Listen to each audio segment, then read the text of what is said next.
Question کیا تھا کہ اسلام کے نزدیک شادی کی صحیح عمر کیا ہے، لڑکے کی لڑکی کی۔ دیکھیں، ہمارے مذہب اسلام میں شادی کے لیے عمر کا حقیقتاً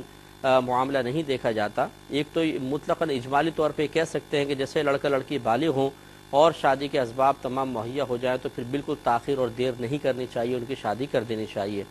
لیکن ہمارے مذہب اسلام میں حقیقتاً یہ دیکھا جاتا ہے کہ انسان کی کیفیات کیسی ہیں۔ اگر تو انسان نارمل کیفیت میں ہے، اس پہ کسی برائی کی طرف میلان کا غلبہ نہیں ہے اور وہ زوجہ کے حقوق ادا کرنے پر قدرت بھی رکھتا ہے، اس کے علاوہ نان نفقہ ادا کرنے پر بھی قادر ہے، تو پھر اس کے لیے شادی کرنا سنت مؤکدہ ہے۔ اب اس کے لیے تاخیر کرنا گویا کہ برا ہے۔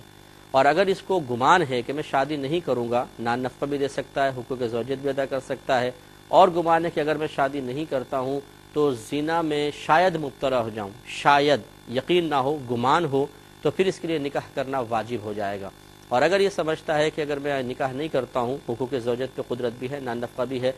اور یقیناً اگر شادی نہیں کی تو زنا میں مبتلا ہو جاؤں گا، تو اس وقت شادی کر لینا فرض ہو جاتا ہے۔ اور اگر انسان یہ سمجھتا ہے کہ میں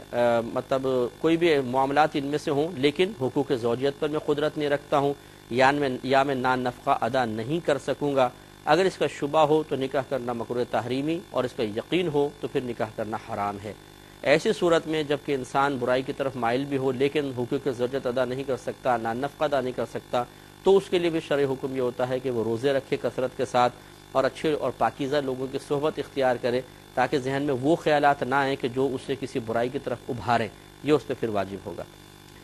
تو معلوم یہ ہوا کہ ان کیفیات کے پیش نظر پھر یہ نکاح کے آپ لازم ہونے، فوری طور پہ لازم ہونے یا تھوڑا سا وقفے کے ساتھ لازم ہونے کے بارے میں فیصلہ کر سکتے ہیں۔